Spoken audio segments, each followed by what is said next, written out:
Everyone, in this video we will discuss few questions from protein metabolism.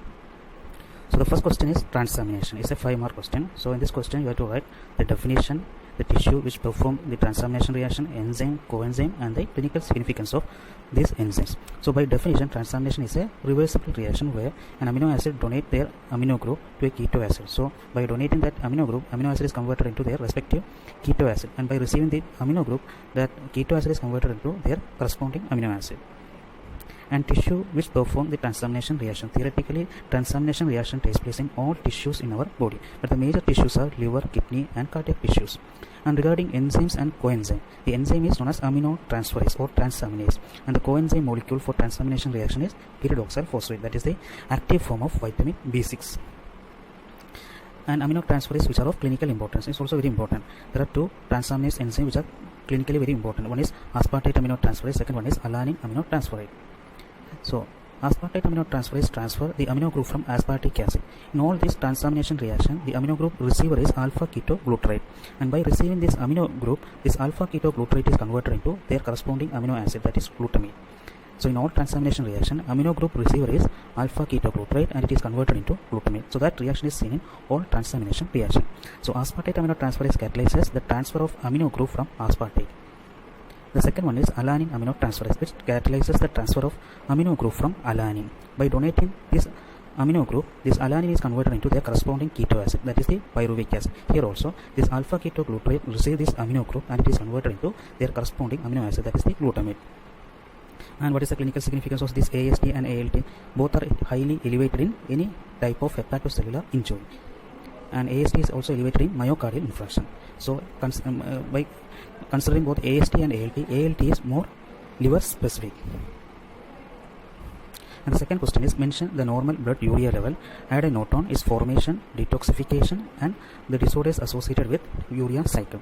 So the normal blood urea level is around 20 to 40 milligram per deciliter.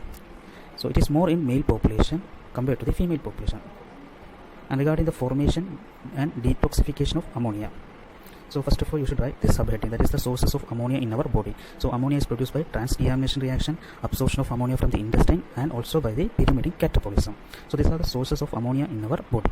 And next we should write this subheading, that is the metabolic fate of ammonia in our body. So ammonia is a toxic substance, especially it is a neurotoxic substance. So it is converted into non-toxic urea by the urea cycle, and it is excreted through the urine. And for urea cycle, what are the requirements? Just write what are the starting material. It is carbon dioxide and ammonia, where it occur within the liver cell. And what are the organelle? Some reaction takes place within the cytoplasm and some reaction takes place within the mitochondria. And by considering the structure of urea, it is NH2CONH2. So the structure contains two nitrogen atoms. So one nitrogen is contributed by the ammonia and the second nitrogen atom is contributed by the aspartic acid. So this is the urea cycle. So just note the first two reaction takes place within the mitochondria and the remaining reaction takes place within the cytoplasm. So first reaction is condensation of carbon dioxide with ammonia, resulting in the formation of carbamoyl phosphate, and it is mediated by an enzyme known as carbamoyl phosphate synthetase type 1. That is the major regulatory enzyme of the urea cycle. And second reaction, where this carbamoyl phosphate condenses with ornithine and results in the formation of citrulline, and it is mediated by another enzyme, that is ornithine transcarbamylase. And these two enzymes, one is carbamoyl phosphate synthetase type 1 and the second one ornithine transcarbamylase. These are the two enzymes which are present in mitochondria. So these two reactions takes place within the mitochondria, and the remaining reaction takes place within the cytoplasm. So citrulline, after their formation within the mitochondria, they are now transported into the cytoplasm. And within the cytoplasm, the first reaction is condensation with aspartic acid. Aspartic acid donates their amino group. So that is the source for second nitrogen atom of the urea. So by condensation with aspartic acid, it forms arginosuccinate. That is synthesis of arginosuccinate. So the enzyme is arginosuccinate synthetase. And this reaction also utilizes 2 ATP. ATP is converted into AMP. And the second reaction is cleavage of this arginosuccinase. So arginosuccinate undergo cleavage and it is converted into arginine and fumarate, and the enzyme is arginosuccinase. And the last reaction is hydrolytic cleavage of arginine by the enzyme arginase, and it produces urea along with ornithine. So ornithine is regenerated as well as utilized during the urea cycle. That's why it is known as ornithine cycle. Here arginosuccinase is a type of lyase enzyme, whereas arginase is a hydrolase enzyme. So that's all regarding urea cycle. And next you have to write the regulation of urea cycle. So the major rate limiting enzyme is carbamoyl phosphate synthetase type 1. That is the major rate limiting enzyme of the urea cycle. And this rate limiting enzyme is regulated by an allosteric activator. That compound is known as N-acetyl glutamate. So N-acetyl glutamate is the allosteric activator of carbamoyl phosphate synthetase type 1.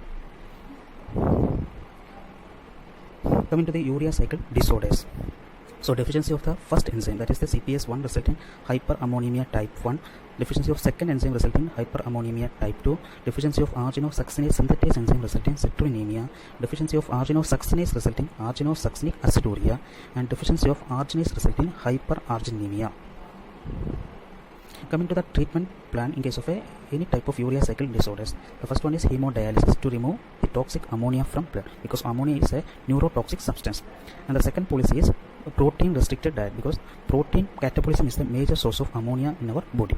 And the third one is arginine supplementation. The basis is arginine activate the formation of N-acetyl glutamate.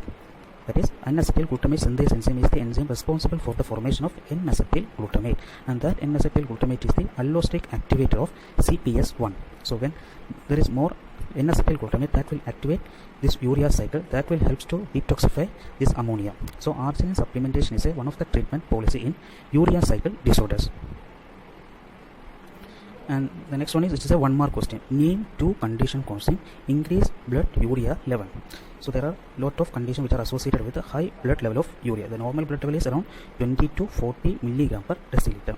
So just write any of these conditions. So it can be a pre-renal causes, renal causes, or post-renal causes. The important thing is blood urea level is decreased in chronic liver disease. And the next question is, why there is orotic aciduria in type 2 hyperammonemia? So type 2 hyperammonemia is due to the deficiency of the second enzyme, that is ornithine transcarbamylase.